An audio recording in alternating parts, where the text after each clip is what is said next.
Welcome to Limitless, the Blind Beginnings podcast where seeing things differently inspires limitless possibilities. The Limitless podcast was created in order to inform, educate, entertain, and share stories from within the blind and partially sighted community that show that the opportunities for those who are blind or partially sighted are truly limitless. And now, it is my pleasure to introduce you to your host, the founder of Blind Beginnings, Shawn Marcellet. Welcome back to Limitless, the Blind Beginnings podcast. I'm your host, Shawn Marcellet. Halloween is coming up, so today we're talking about Halloween, and I am joined by three co-hosts, Nika, Leena, and Nolan. Welcome back to the podcast. Hello. Thank you so much for having me. Thank you. Thanks for being here. So why don't you all remind our listeners who you are? Maybe share your age and a little bit about your level of vision. Sure. Hi, I'm Nika. I'm 21 years old and my eye condition is called Peter's anomaly. So I have partial vision mostly in my left eye and I can see shapes and colors, but I have trouble seeing small details unless I'm super up close to what I'm looking at. I'm Nolan. I'm 15 years old and my eye condition is called Leber's congenital amaurosis, and I have almost no vision. I can see a bit of light. Hi, everyone. I'm Leena. I am 14 years old, almost 15 in a couple of months, and I am totally blind. I can see nothing at all, and yeah. All right. So we're talking about Halloween. I'd love to know a little bit about what happens at Halloween in your families. When I grew up, we definitely would carve pumpkins every year. We would decorate a little bit for Halloween, and obviously trick-or-treating and costumes. Was that the situation, or is that the situation for each of you?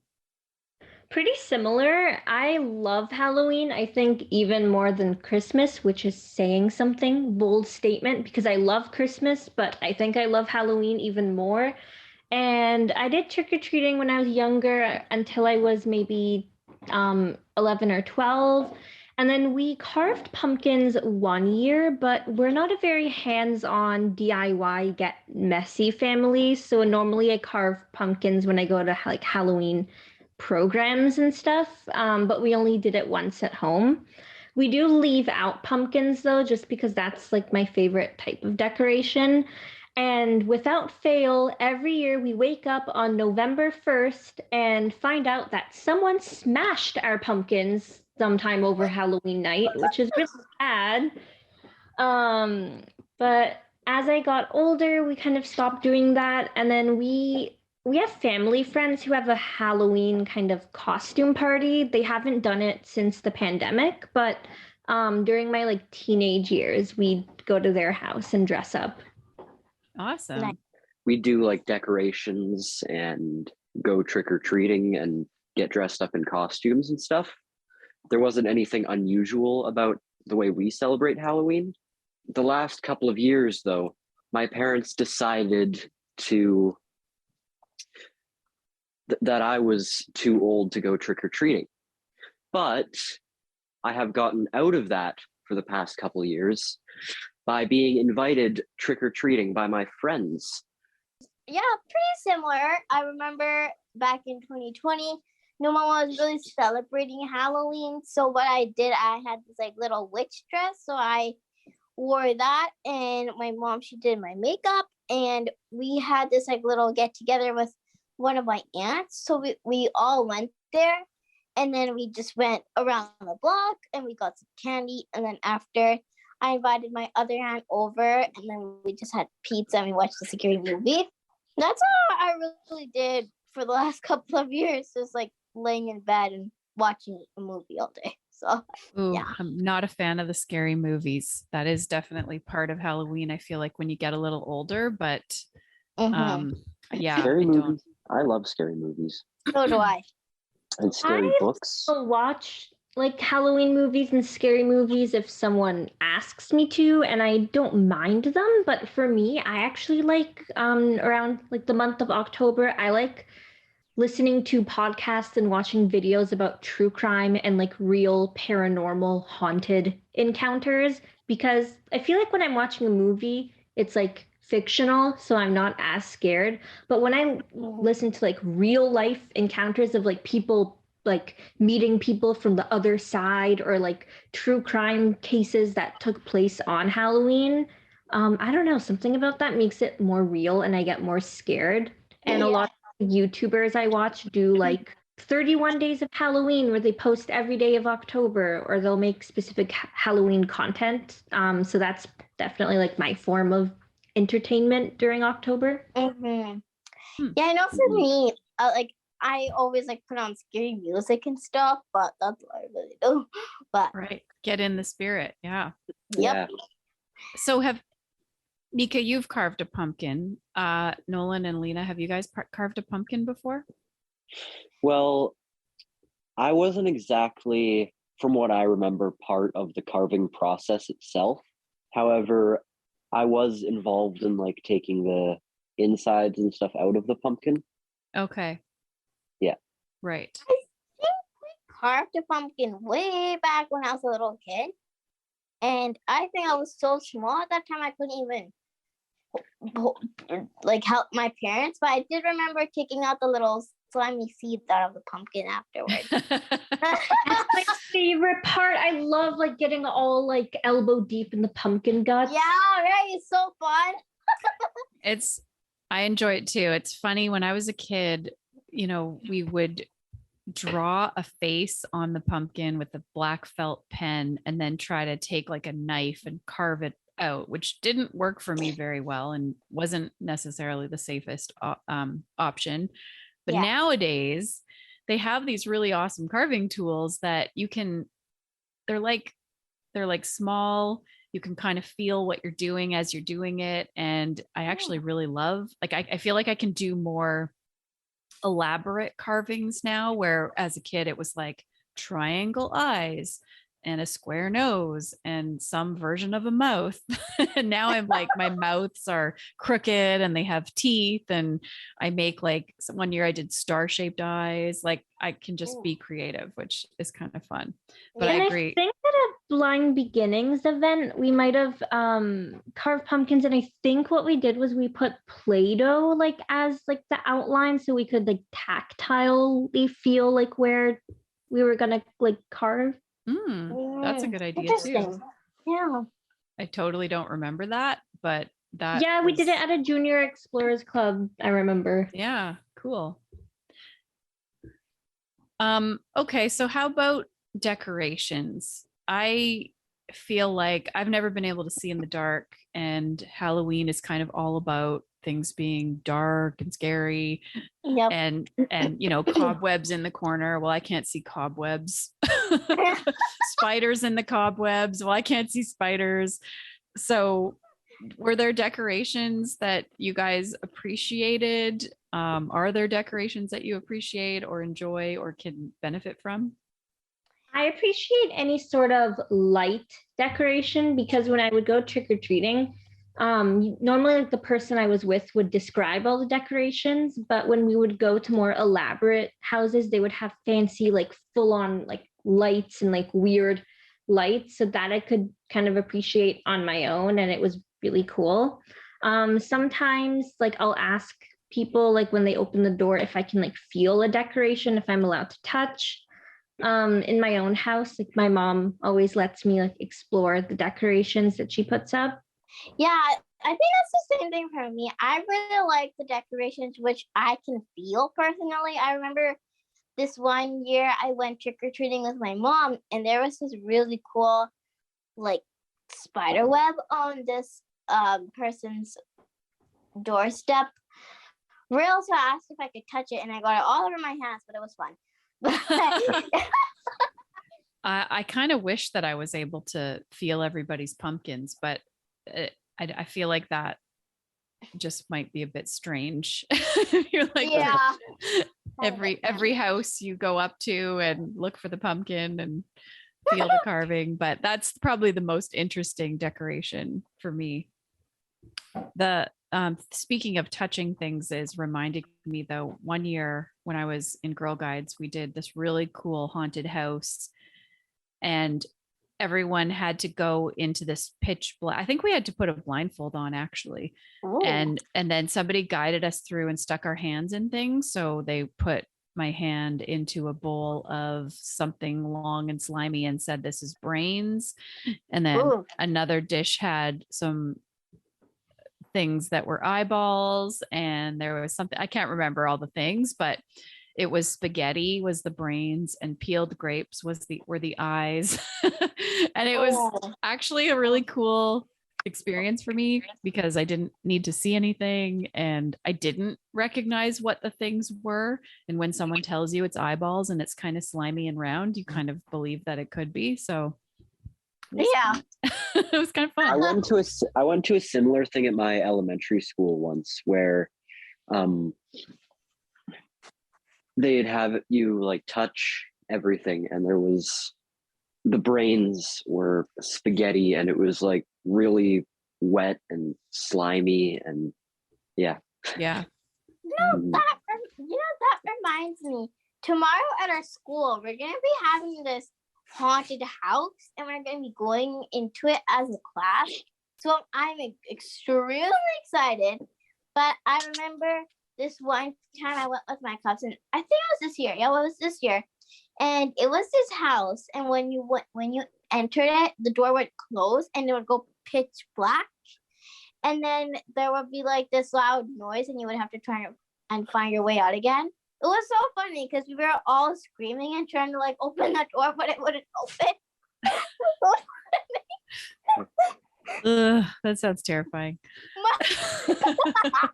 My cousin was like, "I want to get out. Open the door." It was so funny. Okay, so let's talk about trick-or-treating. I didn't love it as a kid. I absolutely loved the candy reward, but tripping up and down stairs and usually tripping over my costume and not being able to see, I found it quite challenging. So I'm just wondering, how has your experience been trick-or-treating? I mean, I feel like Nolan, you're still doing it, even when your parents told you were too old. So how is it for you? I've escaped. Yes, I've escaped the tragic fate of being too old to go trick-or-treating 2 years already because I really enjoy it. And like I said, I can see if it's light or also like really dark. So the darkness still kind of adds to the scary sort of atmosphere for me. Mm-hmm. It's also really cold out and there's obviously the candy. That's great. That's like one of the greatest parts. Yeah, I can kind of relate to that. I mean, yeah, I love trick-or-treating still, even though I haven't been doing it the past few years, but I really like how we get to go with our with our friends and stuff like that. I do remember this one time I went up to this house and when I knocked on the door, I told the parents who were handing out candy, I said, "Oh, I'm blind. Could you please tell me what's in each of the bowls of candy?" And they were like, "Okay, that bowl has Smarties and that bowl has lollipops." So I agree. Sometimes that they're way too quick in putting your candy in. But once in a while, I do tell them, "Oh, can I please see what is in each bowl?" And then I can pick out whatever I want to, you know? That's more helpful in that sense. Wow. I don't think I ever had a choice. You just get what you get. I've never had a choice either. People will let you like kind of put your hand in the bowl and pick something yourself. Right. Yeah. Same thing with me too. Nika, how about you? Did you enjoy trick-or-treating?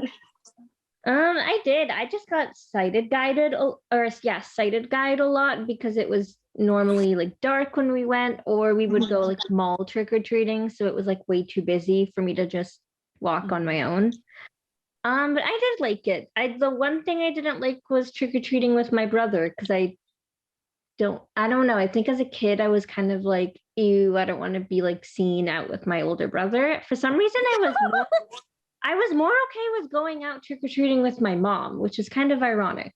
So would your families or friends describe things to you while you were trick-or-treating? Like, I mean, I don't, nowadays people have projectors and there's like some scene on the side of their house that's like a scary scene, or they'll like create a graveyard in their yard, or of course the pumpkins and stuff. But I feel like people kind of go all out now, some people.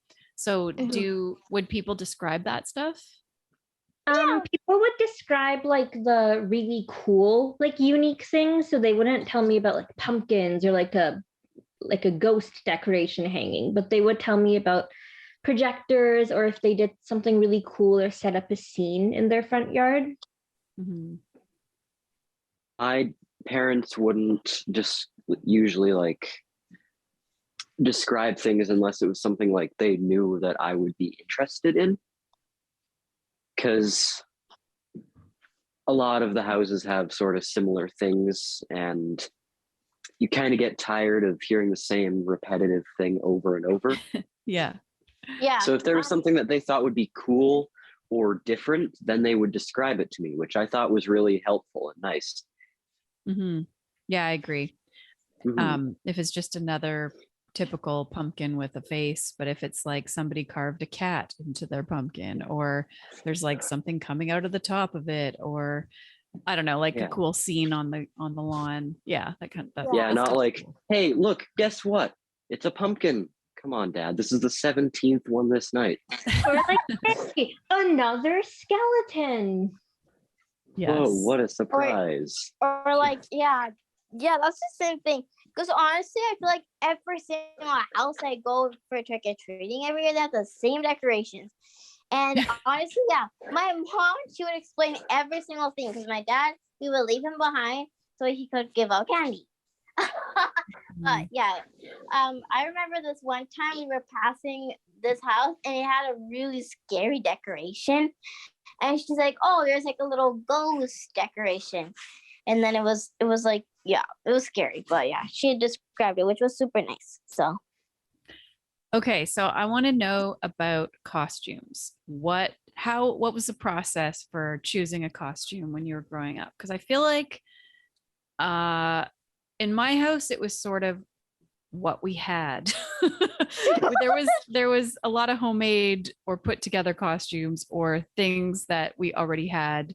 We had an attic and there was a bunch of costumes, and I had to be the same thing a couple years, like multiple times sometimes, or so it wasn't really like, oh, I saw this character and I wanted to be that character. And I also feel like being visually impaired, sometimes you don't even really know what some of the characters look like. So I'm curious how you guys have chosen what kind of costume you want to dress up in. Yeah, I know, like, I would tell my mom, oh, I want to be this and this and that. Because I remember a few times I had to be a princess a few times when I was a little kid. But last year it was kind of different. Because last year I was a bunny last year. Yeah, I was a bunny. So it was really a lot of work last year, because I had to ask my cousin to let me borrow her little bunny ears to wear to school. And so it was a lot of getting the costume ready.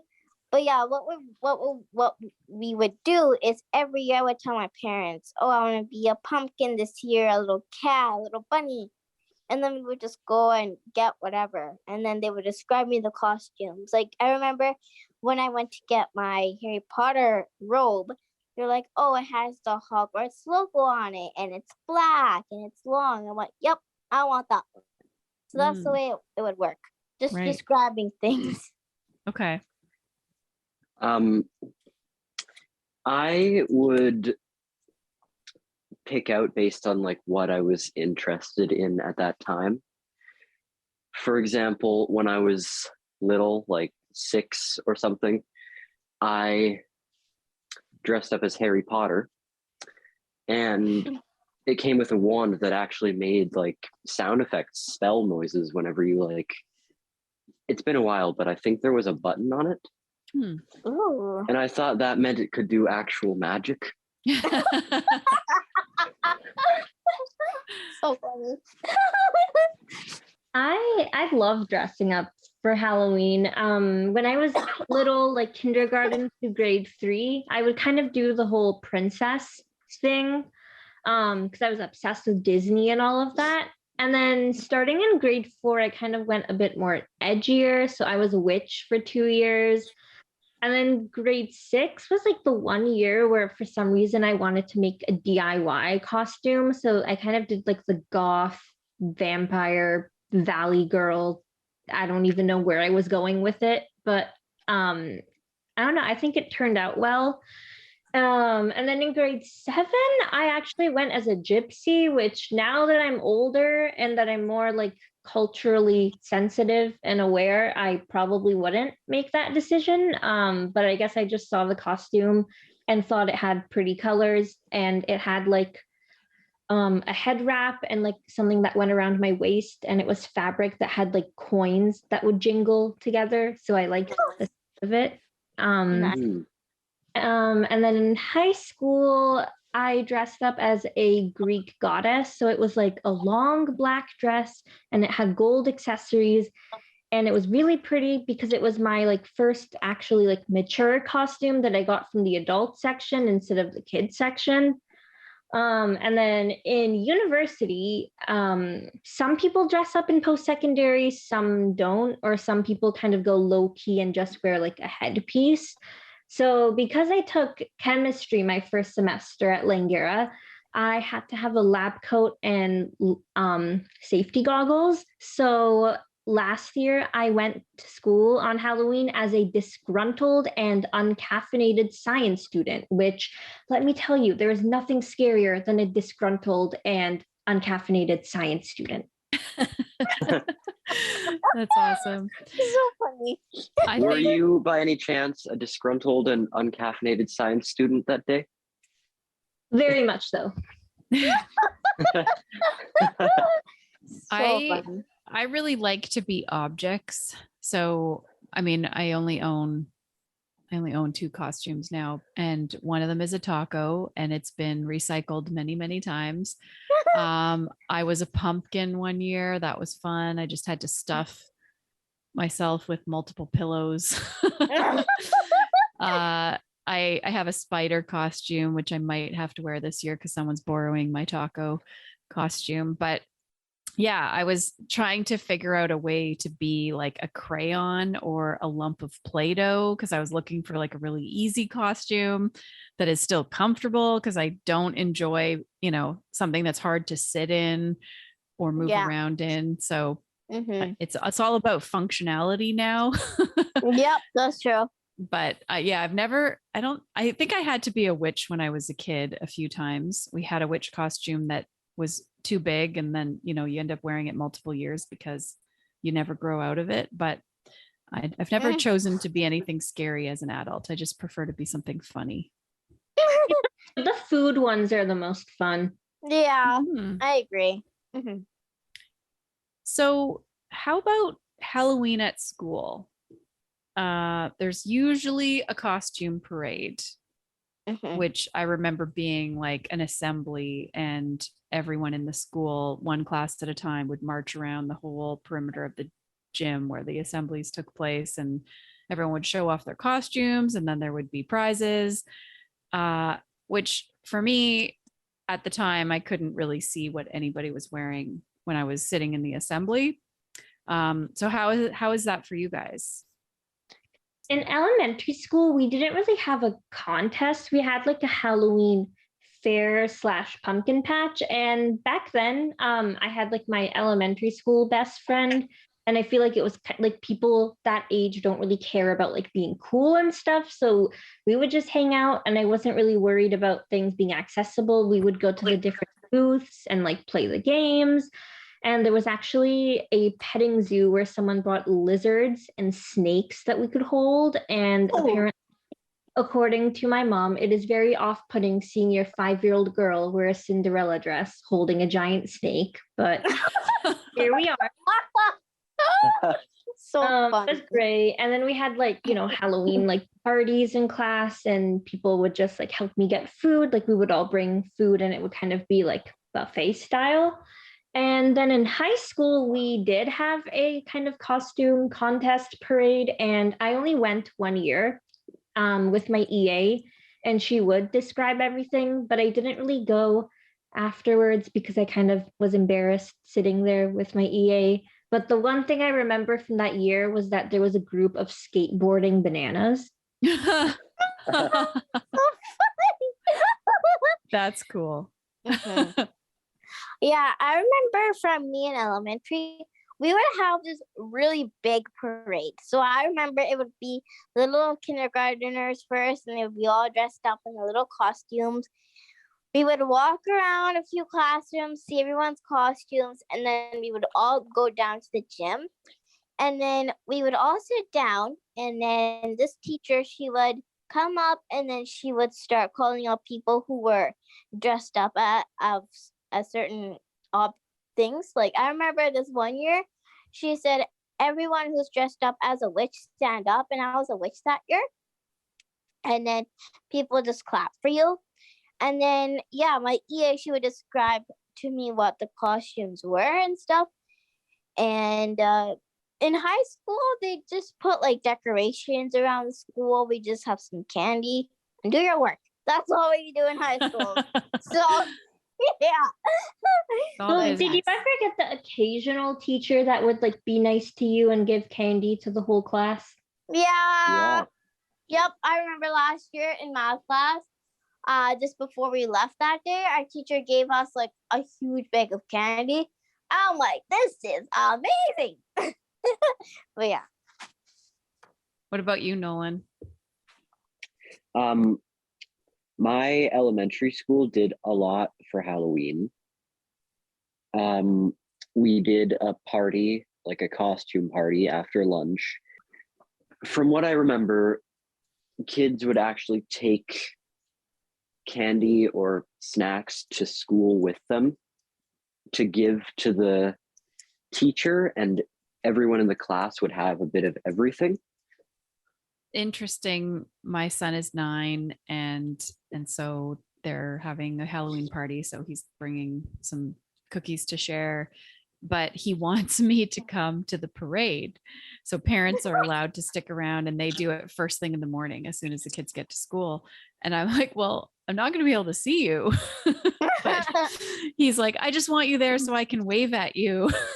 Aw, Which so I guess I'm going to go, but I'm hoping to hook up with some of my mom friends so that they can describe some of the fun costumes that the other kids are wearing, because otherwise it won't be very exciting to stand I guess there. it'll make him happy. I guess it's like mostly for him. Yes, totally. Yeah. Make him happy. Here's your sure. son, So Did any of the other kids at school ever let you feel their costumes? Or did you want to? Like, was that something that you would have liked? I never particularly wanted to, but some people would let me feel their costumes. yeah, I think for me, I was very curious about every single costume as a little kid. So I would always be like, oh, can I touch your costume? And there was this really cute costume of this little girl, and she was like a little cat, and her little cat ears were so cute. But yeah, they were really cute. Yeah, people would let me feel like headpieces. They'd take them off for me to feel, or if they had like accessories. And then some people, if I was like closer to them, or if we talked on a semi-regular basis, would let me feel like the fabric of their like main costume or outfit. Yeah, that's cool. I don't think I ever really asked, but I think now I would appreciate being able to touch, if somebody's got like a crazy wig, or I don't know, some piece that is really like how, they might say, oh, I'm a kitchen sink, and I would want to know, like, how are you a kitchen sink? Like what kind of costume, what did you use to become a kitchen sink? What does that even look like? So yeah. what about this year? What are your plans for Halloween? Ooh. Well, I'm going Nolan, to try to escape my tragic fate one more year. Yeah, for me, I'm gonna be dressing up as Harry Potter, and I'm gonna be going to school in the big black robe, and probably go for a little bit of trick or treating, and then give candy to little kitties who come nearby. nice. Yeah, looking forward to it. This isn't really Halloween specific, I guess, but I'm going out for a friend's birthday over the weekend, so I might use it as an excuse to like wear a little something. And every year for Halloween, like I always buy candy for myself, or like my parents will get my brother and I candy, and usually Nice. I go on some sort of sugar coma binge type thing.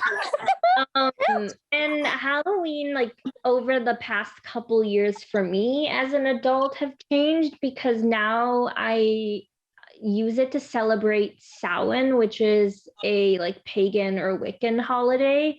So it's basically like it's the end and like beginning of a new year. Well, my birthday is the day before Halloween. So Yes. I have always had, I mean, as a kid, my birthday parties were always Halloween themed. A lot of like, my mom made a spider cake one year.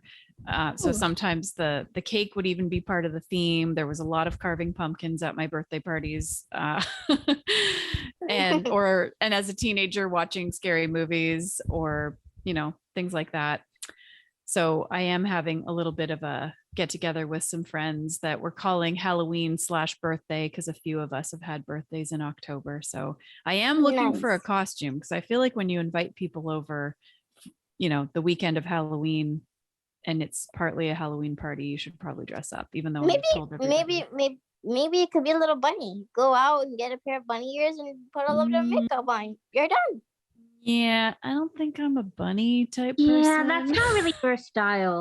No, Yeah. I was thinking. I've been thinking of a few things. Oh, Shawn, I have an idea. Okay. You should go as a disgruntled and under-caffeinated executive director.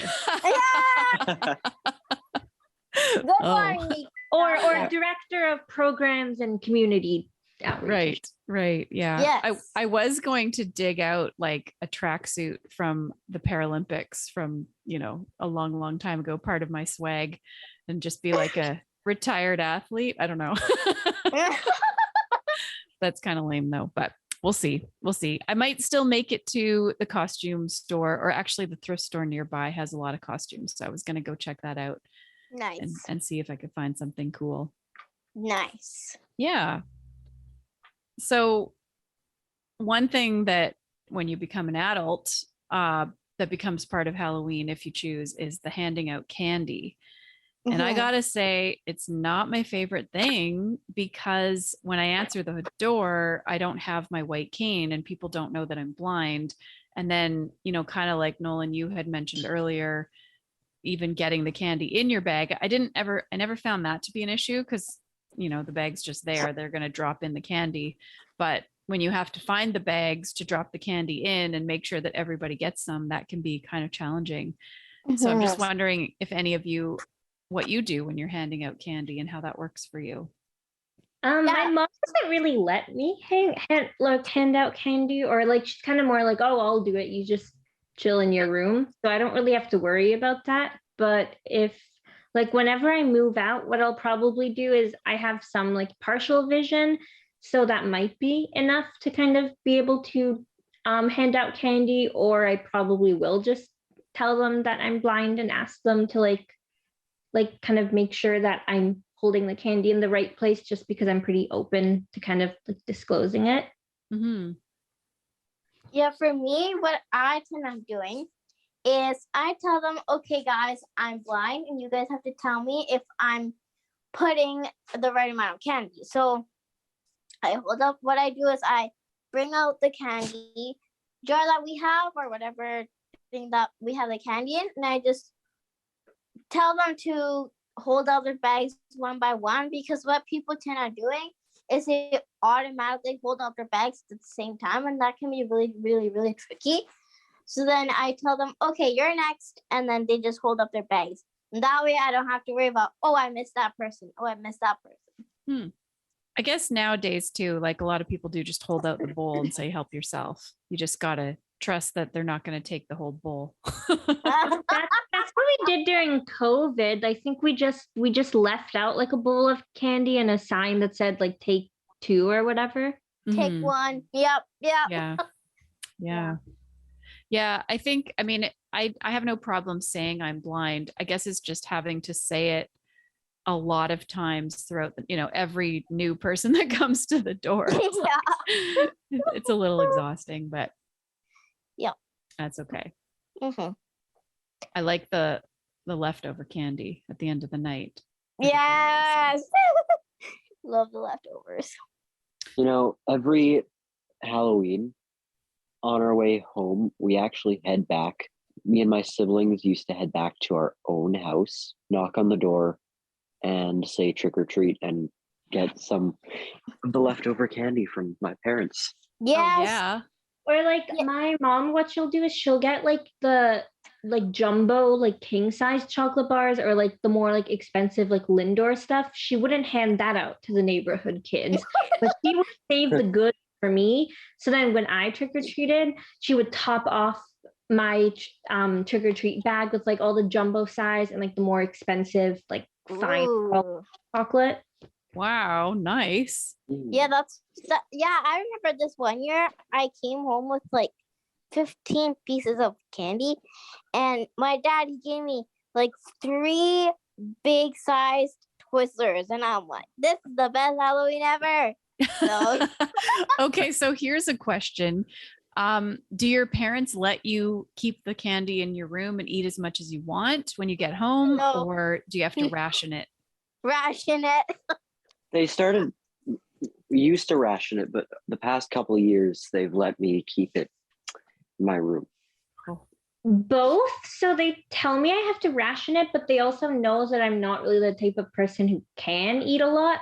But like it would be a rule. So I was allowed to keep like the chocolate candy, but like not really like the rockets or like the other types of candy, which was fine with me because I'm actually not a candy person. I'm more of a chocolate person. And the rule with that was I divided all of that, like gave the non-chocolate candy to my brother, because when I was 5, he was 12. So that's when he stopped trick-or-treating for himself. So that's kind of like, I guess the only rule was that I divided my candy and shared with my brother, but I was okay with it because I just kept what I liked. And when I'd go trick-or-treating in the mall and I'd go to Save on Foods, they would always give out mini mandarin oranges to people. And I was so mad, and I just thought it was horrible that they did that. So I always went to my mom automatically. She could eat the disgusting fruit. Oh, that's really funny. Oh, my parents totally made us ration it. It was kept like in a tin, like a cookie tin on top of the fridge, like out of reach. And we were only allowed, like maybe, well, I feel like the candy was bigger back then, even the Halloween size maybe, but like one thing in our lunch and maybe one thing after dinner. Like it was very rationed. It would last quite a while. Yeah. The question is, what's your rule for Nicholas now? Well, yeah, he's not allowed to just go crazy. When he gets back from trick-or-treating, he gets to have a couple things. And then, yeah, it's kind of the same as my parents. He's not allowed to keep it in his room. And we usually have Halloween candy like right through to Christmas because he doesn't get to have that much of it. And I mean, he has to share with us.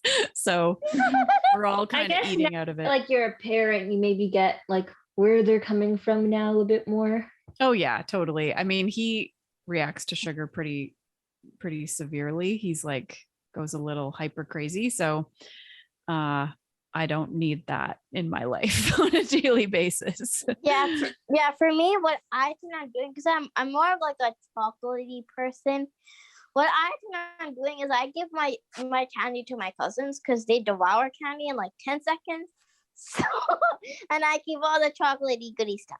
So Mm. that's me. It's always nice when you have like family members who can be vacuum cleaners, or like my mom loves Smarties and Mars bars. Those are her favorites, and I like those too, but I'm not like obsessed with them. I'm more into like O. Henry and Reese's. So Those are I good. would like I'd always give my mom a couple of my Smarties and Mars bars because like since those weren't like my top favorites, I was always okay with like giving out a couple of those. Mhm. That's awesome. I always look for a Twizzler in my candy bag because I'm a big Twizzler fan. Oh, so good. Love Twizzlers. Well, I hope you guys get all the candy that you love this year, even if you have to buy it yourself, Nika. Since I don't Those are think the joys of adulthood. that's right. But thank you so much for joining me. I wish you all a happy Halloween. Happy Hope it's a great one. Halloween. Thank Yes. you. Happy Halloween. Happy Halloween. Thank you. Halloween. Happy Halloween to our listeners. You've been listening to Limitless, the Blind Beginnings podcast. If you have a question, a comment, a future topic request, please send us an email to limitless@blindbeginnings.ca. Please share our podcast, like, subscribe, leave us a rating, and join us next time. This podcast has been brought to you by Blind Beginnings, an organization based in Vancouver, Canada, that supports children and youth who are blind or partially sighted, along with their families. Music for this podcast is composed by Shawn Bishop and Clement Chow. Production and audio editing by Rob Minot. For more information about Blind Beginnings and the work it does to support children and youth who are blind and partially sighted, along with their families, visit us on the web at www.blindbeginnings.ca, and also remember to follow us on Facebook, Instagram, and Twitter. We thank you for joining us, and we look forward to seeing you next time.